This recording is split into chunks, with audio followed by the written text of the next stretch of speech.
Hey everybody, this is Curtis from PSNStores.com. Today we're going to take a look at Salt and Sanctuary. So this game is coming out next Tuesday. We got an early look at it. I've already finished my first playthrough, but I've started up a second character. So this game is available. You can pre-order it now. It kind of kicks off the PlayStation launch party, I think is what they're calling it. It used to be Spring Fever, but this year they're calling it launch party. This is the first of like 6 games that are kind of coming out week to week, that are kind of their big highlight release of the week. So this is out again next Tuesday. This is by Ska Studios. So they've previously there was like the Dishwasher series, or I think there's like 1 or 2 of them. And they did Charlie Murder. Those were like XBLA games. I believe they also came out on PC, or at least maybe one of them did. I'm not too sure. So this is actually their first PlayStation game. In this game, if you've not heard of this before, it won't take you very long to figure out what this game is very much inspired by. And if you have heard of this game, you already know. This is a game that very much wears its inspiration on its sleeve. I'm curious how people will react when the game comes out, because I have a feeling some people might feel that it's almost too close to what it's very much inspired by, and that is Dark Souls. So here we go. We're gonna create a new character, and we're probably gonna show maybe the first 40 minutes or so. So I think that's gonna probably take us up to the first boss, and or the first actual boss. So we'll see what we can do. Look at hairstyles. See if there's a good one we want to do. Let's go with Bandit Shave. We'll go with that. So you can change your hair color. We'll go green. Have some fun with this. You got some different beard styles here. You can change your eye color. I always like going with blue, which is the color of my eyes. So, and you have some different, you can choose where you like your country of origin, sort of. And that's basically going to determine skin color. I think it's interesting that there's this one. Which, sure, you know what? We'll go with that. Why not? And then we have different classes. So you have Knight, Mage, Paladin, Thief, Chef, Cleric, Pauper, and a Hunter. So my first character, I was a Knight. I've started up a Mage as well.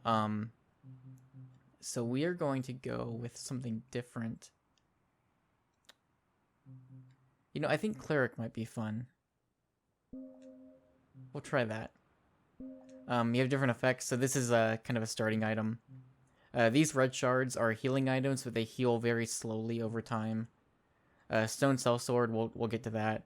Amber Idol is an item you can use to upgrade weapons, essentially, or kind of craft new weapons from a previous weapon you have. Then you got a ring. I think we're actually going to start with the Grasping Ring, because I believe that's a ring that actually gives you more salt.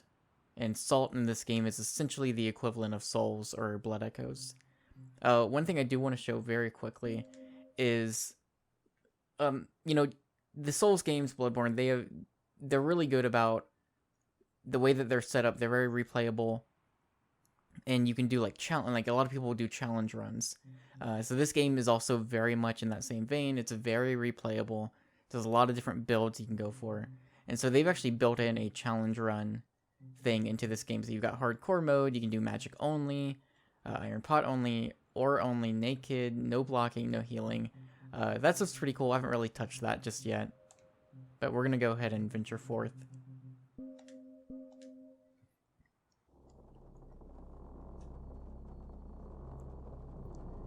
So, I was talking to Eric the other day, and I told him that this game is essentially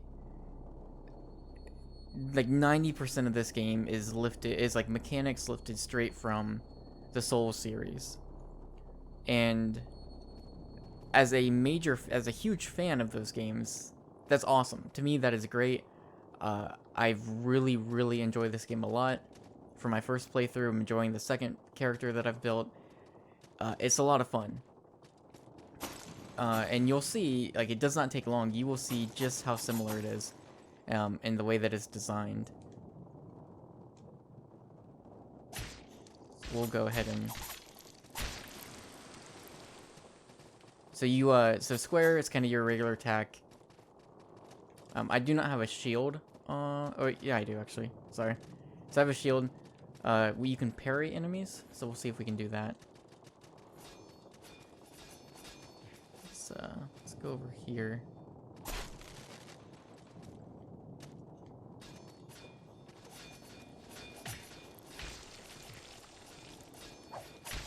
Oh. There we go. So you can parry enemies, you can hit L1 to two-hand a weapon. And that, of course, you know, it's gonna be like a stronger hit on you, and like it's gonna affect your stats when you're two-handing a weapon versus one-handing.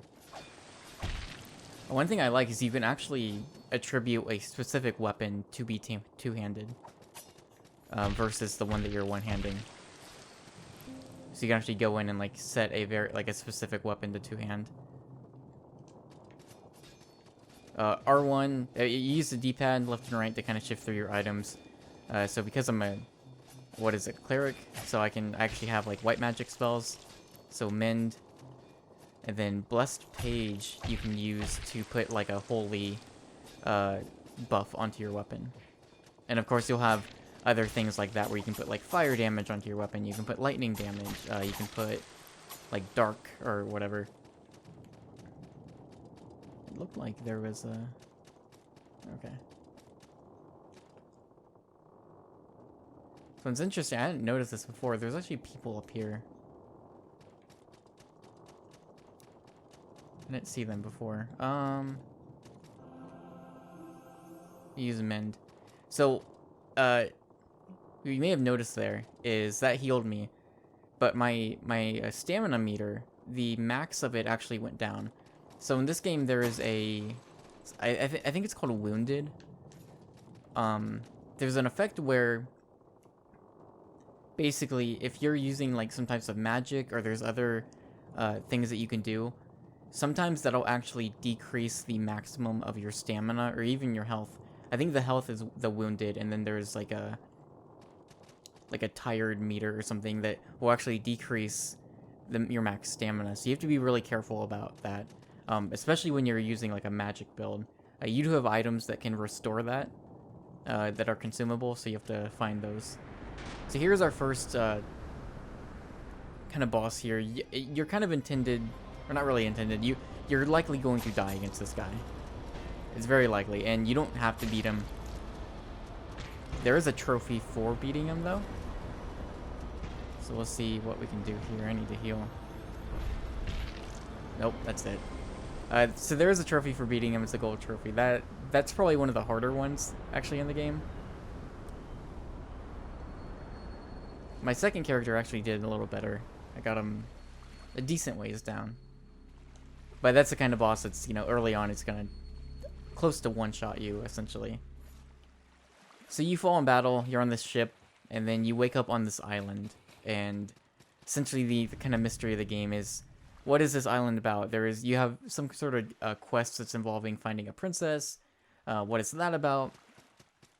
And much like the Souls games, there is a lore to this world that is very much like hidden in item descriptions, weapon descriptions. Like when you take down a boss, you'll get an item, and you can read some lore about the boss. When you're leveling up, there's little lore tidbits that you get, and so you have to kind of start piecing that together to kind of get a bigger picture of what the world is like.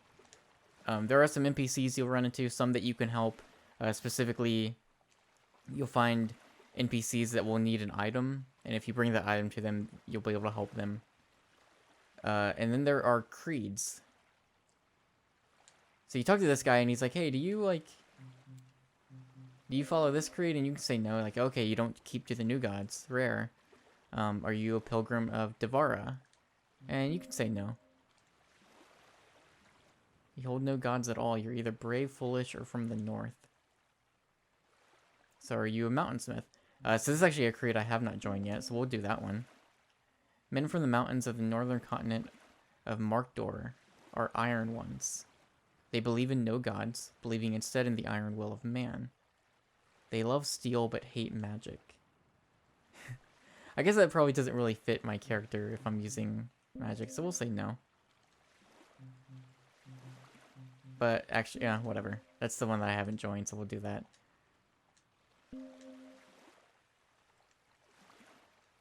It's a metal icon. So, when you join your creed, you get an item. And you run up. Here's some like message bottles giving you tutorial tips.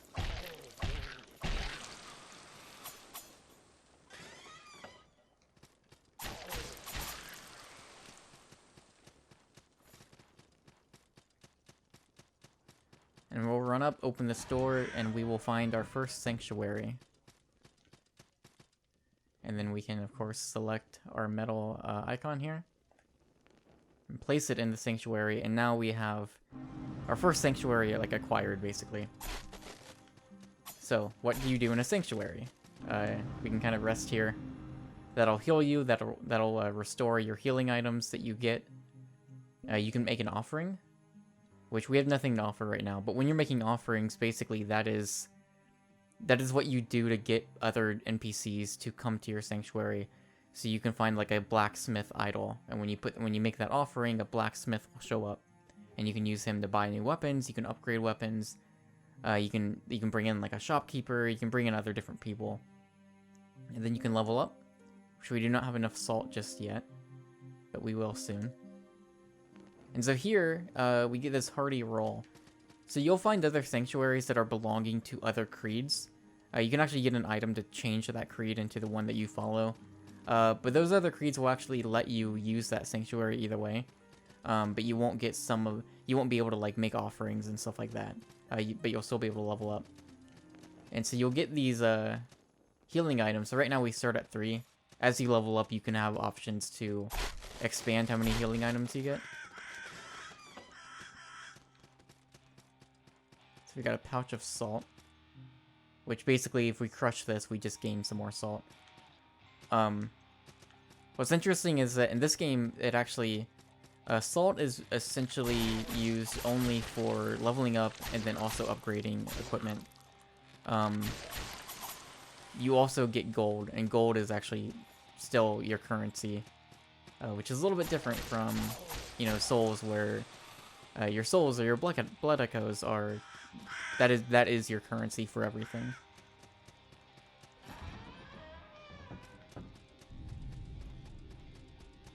Let's see if we can parry again. There we go. Feels good.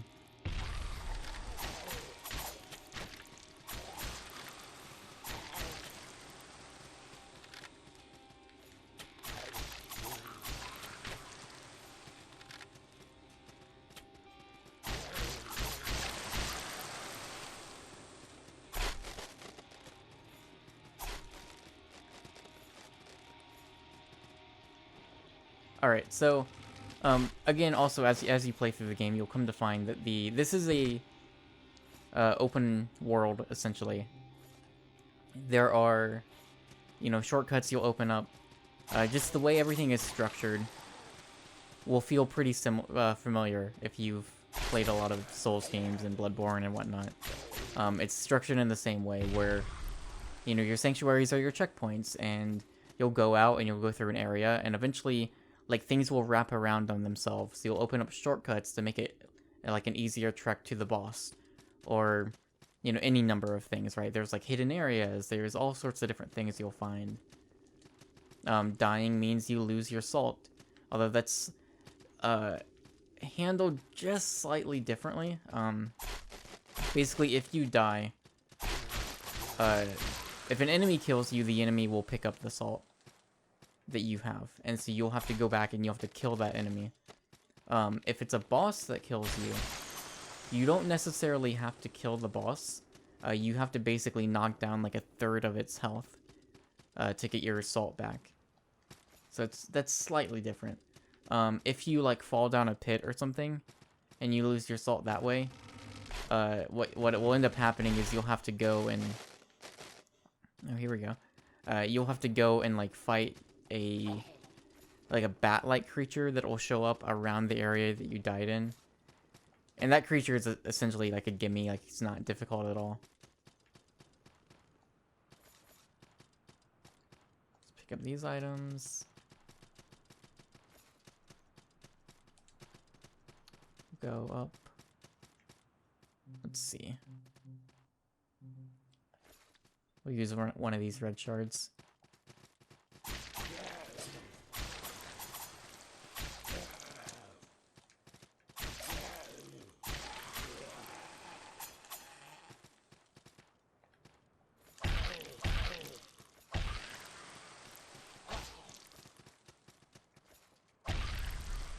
There we go.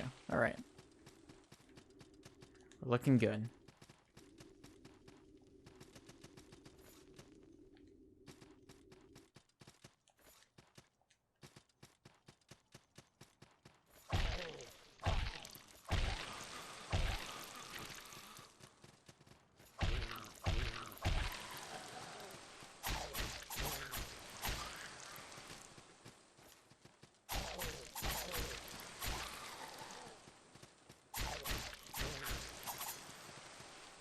Alright, cool. So we got some new equipment. So let's take a look at this stuff here. So on the left side, you got your name, you got your level, some different stats. You can hit L2 and R2 to kind of switch between stuff. So you see your current creed and your devotion level. So you can, one of the NPCs that you can bring to your sanctuary, what you can interact with, and they'll have kind of collectible side missions. And so a lot of times it's like, okay, I need you to bring me 3 of this drop that you'll get from a certain enemy. And when you do that, you'll upgrade your creed level. And so there's a max level there. And every time you upgrade, you get a new item or something. And then, so you've got your health, your focus, stamina, attack. Some other different stats there. You can kind of switch some displays there for the equipment load. And then on the right side, so we got what we currently have equipped. So we just got some new armor here, so we got like the rogue set. So we'll put that on. And if you look at some of this stuff, you'll see like an outwardly plain leather jacket, custom tailored, with hidden pockets and carrying loops throughout its lining. Let's see, a matching linen scarf graces its collar as a dashing yet functional touch. Designed to conceal small weapons and pilfered valuables, coats of this style are commonly worn by thieves as they prowl crowded streets and bazaars in search of an easy mark. We might actually be able to see. So we're like cleric. Robes of a holy cleric. And it kind of talks about different things. So again, if you've played the Soul stuff, you kind of know what to expect here.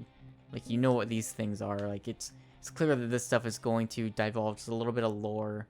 It's going to talk about specifically what this item is and maybe what its place is in the world and stuff like that. And specifically for these weapons, you can hit square, look at info. So again, you've got strength scaling, dex scaling, your weight, your attack. As you can imagine, weight impacts the how fast or slow your character can move. It impacts the rolling speed. All of these different things. The grasping ring, which is what we took at the beginning, that increases salt obtained from slain enemies. And then also here's a ring, so fatigue is what it's called for endurance. When you're using magic and your endurance, your stamina meter, the max is lessened. That is like your fatigue, basically. And so you can do this to half that effect. Then here's where we can kind of equip different items. And then, of course, your different magics, which we only have mend right now. And you can go through your inventory, kind of look at everything you've got here. Here's some stuff you can use for upgrades, and then in the sanctuary. We do not have any brands yet, and so there are brands you can find. And brands, I don't want to specifically talk about what they do, because I think this type of game lends itself very well to being surprised. Brands introduce some very interesting and pretty cool mechanics into this game. There is a number of them. I don't know the exact amount. I think I had 3 or 4 by the time I finished my first playthrough. But I don't want to say what they do, because it is something different, and it's something that I did not know was in this game, and I'm glad I didn't know that it was in this game. And then you can look at your bestiary. So that's kind of what you're looking at here.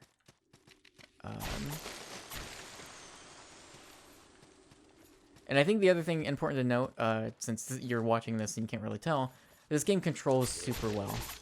It it feels really good, and that is obviously like a really important thing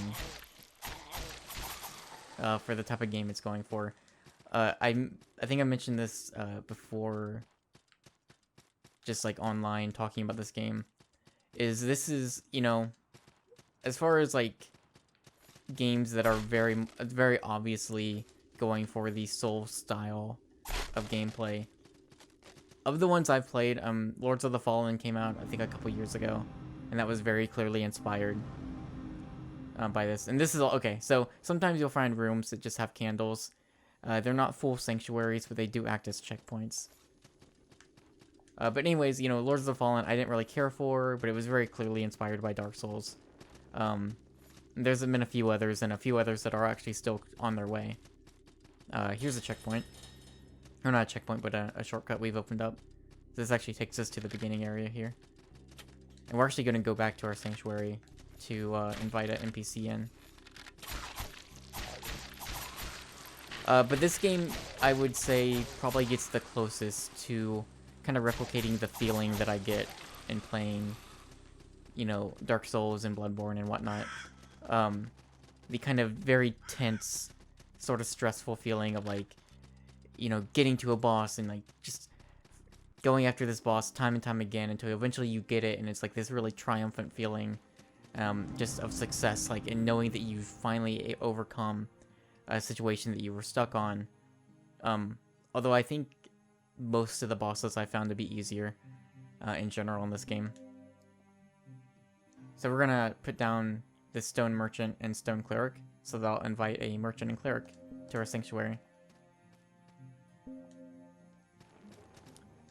But also like the feeling of having a ton of salt and not being able to find like a new sanctuary, and kind of being stressed out about like what's ahead, like what lies around in the next room. You know, like maybe you're in an area that's very dark, and so you don't know what is in front of you, and so you get kind of nervous and anxious there because like you've got thousands upon thousands of salt and you don't want to lose it, right? Like just like the good, like the reasons why I like Dark Souls, this game has for the most part successfully like replicated those feelings, and that is to me extremely high praise.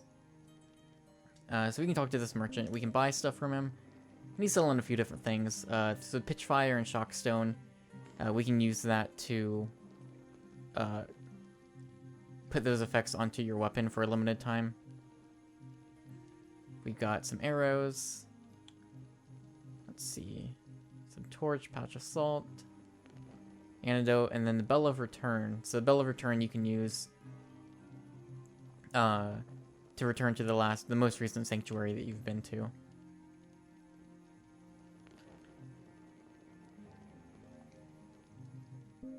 But we're not going to buy anything from you just yet. And here we can learn prayers. But we do not have the gold for it. So Blessed Weapon. Temporarily bless a non-elemental weapon with Timeless Wisdom, adding holy damage to your attacks. Okay. And then she also is selling items. Specifically the Blessed page, which we have a couple of already. And then the Warhorn. A carved Warhorn. Its sound can be heard in lands where only spirits dwell, where ghosts of ancient warriors patiently listen. They cannot directly affect the world of the living, but they can still inspire, sending across realms the same ferocity that they once carried into battle. Sound it to rapidly regain stamina.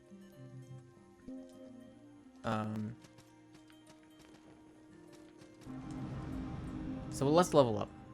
We have the salt for it. Let's gain a level. So when you level up, you get a black pearl. We can go to the Tree of Skill. And check this out. So here is your skill tree, or your Tree of Skill as they call it here. It is pretty big. It is kind of daunting at first. It took me a while to really kind of grow accustomed to it, and I'm actually still not too sure how I feel about it overall. It's cool, like, you know, skill trees are cool, and like seeing a skill tree and zooming out and being like, oh man, look how many options there are. But it can be a bit daunting. So depending on the class you choose, you kind of start out with a couple skills here. And so because I'm a cleric, I got the class 1's cleric, which allows me to cast class 1 prayers, and I gain 1 point of wisdom. And then I've also got class 1 light armor.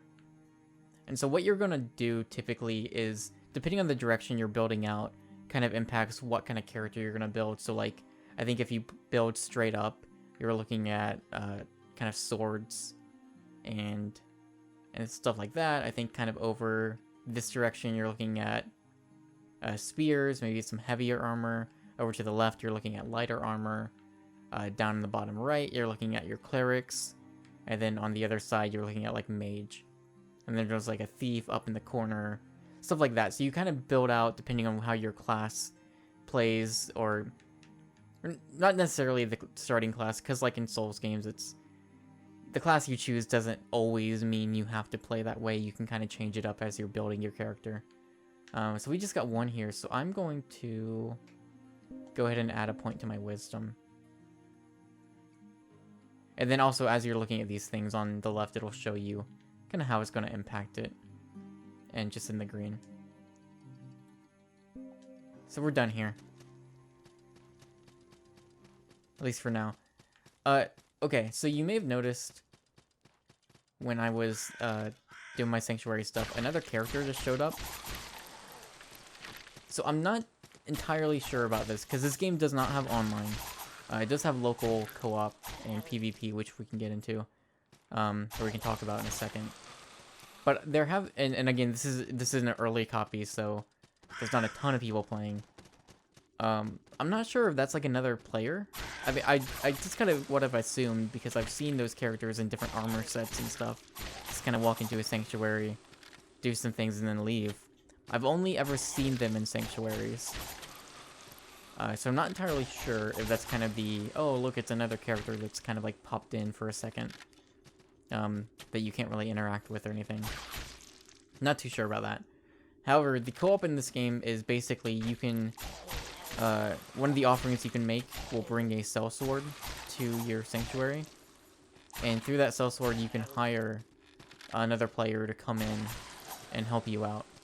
That is one thing that I have not been able to test out yet. I think later today, I'm going to try to play around with it. Because the way it's set up is basically, it's kind of a drop-in, drop-out co-op system. So you can go in, when you go to the sellsword, it'll be like, okay, press X to join, and you just pick up your second controller, and you can have a second person join.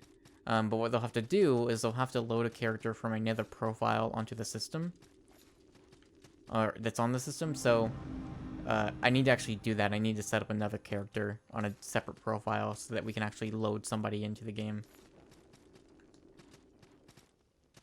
But I do like that it's there. I like that it is, you know, you have the option for like local co-op, because I think that's kind of cool. No online, which is whatever. That's fine. Okay, so we are at the first boss. So let's see. We're gonna two-hand, and we are going to use the blessed page. Get some holy damage here. So we are at the Sodden Knight. Oh yeah, it's good damage. So much more than in my New Game Plus run.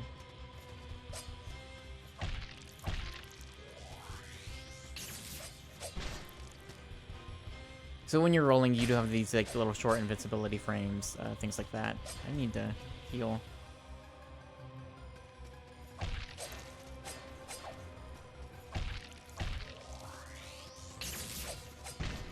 Man, see, that attack always gives me trouble when he like starts jumping at you as well after the lightning attack. All right, let's go ahead and finish this. Nope. Maybe not.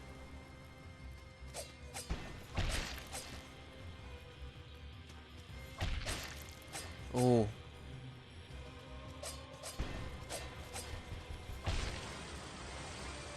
It's cutting a little close there, but we did it. We have vanquished this boss.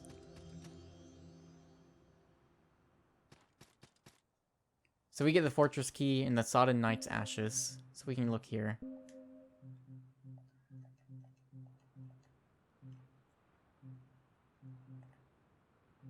And where is it at? Sodden Knight's ashes. Ashes of the Sodden Knight. His charge was to protect the fortress that became known as the Festering Banquet. When and how the fortress became a cursed place of shambling monsters remains a mystery. And then can be used as transmutation material or exchanged with a leader. So, again, just more kind of examples of what the lore in this game looks like. One thing I actually didn't even show that I will in a second, because we're going to go back and level up real quick. And I think we'll show a tiny bit more. When you're actually leveling up, they give you, like, passages from, like, written documents that I actually found pretty interesting. So we'll go back that way. And so this key can be used to unlock this door.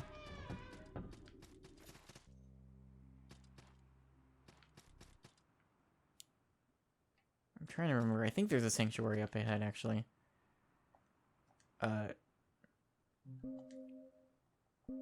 We're actually going to skip through this really quick. This guy, amongst others, kind of helps to give you a little bit of direction as you're playing through the game.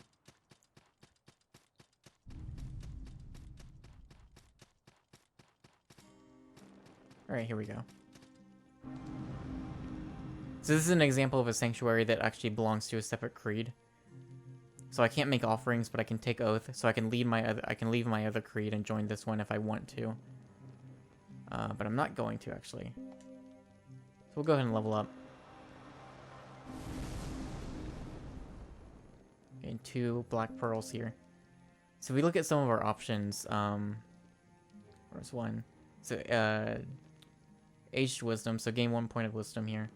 So your town would welcome her, an oracle of light. But once their trust and heart she'd vanished in the night. The tale of Valkaram, stanza 6. So there's like a number of these. Specifically Valkaram, I've seen a number of.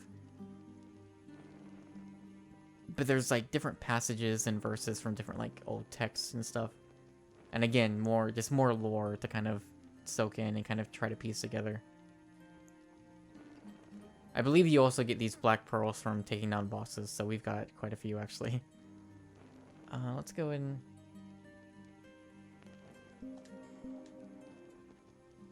We'll just buff up. Sorry, just cannot talk today. Buff up my wisdom for this character as much as I can. Just go all in.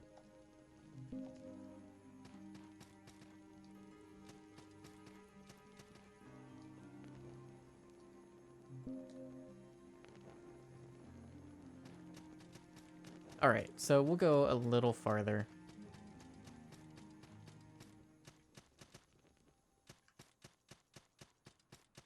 We'll head down here. So, hopefully this kind of gives you a good impression of what this game is. Again, it's the type of thing where I hate I hate having to say it so much, but just so much of this game is very much rooted in Dark Souls style mechanics. Like just almost everything in this game is kind of based around what you've seen in those games before. There's a couple things that are changed slightly. Like obviously the tree of skill is something very different. The way you're leveling up and building your character is actually pretty different. And there's a few other things that they've changed a bit. And also the brands specifically are actually pretty different. And those are really cool. But that said, there's a lot here that is very similar, and for me, as a huge fan of those games, I'm loving it. Like I really enjoy this game a lot. I think the bosses are a bit easier overall. I found myself like one-shotting the bosses more often than not. With a few exceptions that actually gave me some trouble, but most of the time the bosses I got through pretty easily. They were still fun, you know, nothing inherently bad about that, but it's a difficult game that I don't know if it's as difficult as the Souls games. Or maybe that's just because I have so much experience with them at this point. My only other thing is I feel like there's some cool visual area, like visually there's some pretty cool areas later on in the game that I can't really talk about, and I don't want to either for sake of spoilers, but I do wish that there were less areas like this that are just super dark. I can pull out a torch, which you'll be doing a lot, but I did find myself wishing that there were less areas that were just like, oh, it's another really dark area. I was wishing there was a bit more variety in that respect. Let's bring in a blacksmith, a guide, and our cell sword. Nope, just kidding. There is a maximum. We can take a quick look here. So here's our blacksmith. I don't know if we can actually upgrade anything just yet, but we can try. No, I don't have the items for it. But he's also selling some weapons and different armor. And then your guide can basically be used as a fast travel system, so you can travel between sanctuaries and stuff. But so yeah, I really like this game a lot, and I'll have a full review hopefully pretty soon. It's very replayable. You know, you have many different classes and different build types that you can go through. It's a lot of fun. I think the kind of Souls style of gameplay, the mechanics, they've translated it really well to a 2D game like this. Level design for the most part is pretty good. My one thing that I'm curious about, let's trigger that trap here, is I don't know. I'm interested to see how people react to this, because I'm a little conflicted in some ways. I think this game's really cool, and there's a lot of very cool things about this game. But I think in some ways it might be too close, or like too similar to Dark Souls and Bloodborne. And so I don't know how I feel about it, or I'm not sure how people are going to react to that. I would not be surprised if there are some of you who look at this and think it's off-putting how similar it is. Now, I kind of understand that. There were some parts later in the game that I can't, you know, I won't say specifically, but there were some things later in the game that when I saw it, it was like, that's a bit too close. But on the whole, there's not a lot of these kinds of games. It's mostly From Software doing what they do, and they are the masters of it. But the fact that this was made by a very small team, I think mostly like one person. I'm not entirely sure how the structure for that is. But it was a very, very tiny team. The fact that this was done, and it being like a pretty decent sized game. I think it took me about 15-16 hours to beat my first playthrough. So it's like 20 bosses actually. So with that in consideration, like it's pretty impressive. And so I'm okay with it being very similar, but I would understand if you were kind of put off by how close it is, because it is strikingly, like, it's to the point where when I first started playing this, I was like, I know it's inspired by Dark Souls, but I'm sure they'll change things up a bit, and they do a little.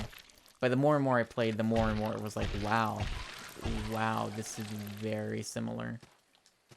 And mostly for good, mostly good reasons. I mean, if you're gonna be inspired by something and make something very similar, Dark Souls is not a bad game to be inspired by. Not in the least. And in my mind, we need more games like this. So, good on ya, I guess. And here we have my favorite helmet in the game. We should get out of the way first, actually. It's a pumpkin. It's a jack-o'-lantern. I think that's awesome.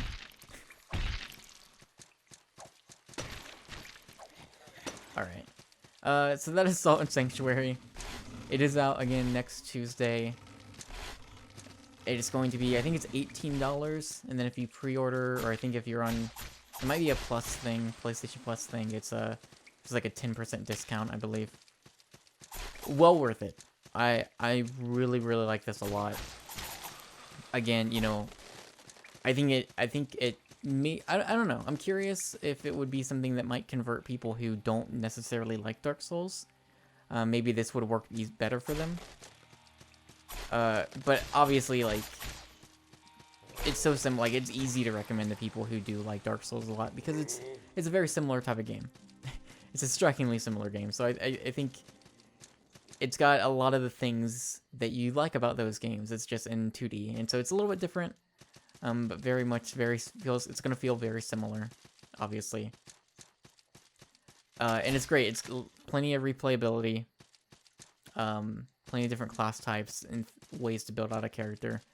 So there's a lot here, and I think overall people are gonna react very positively to this. I imagine. So at any rate, my review for this should be up hopefully in the coming days. I'm gonna try to get it up pretty quick. But that said, thank you for watching as always, and I'll see you next time. If you like this or any of our other YouTube videos, subscribe to our channel. If you'd like to support what we do in general, be sure to hop on over to patreon.com/PSNStores. Your patronage helps keep our podcast 100% ad-free. Thanks for watching.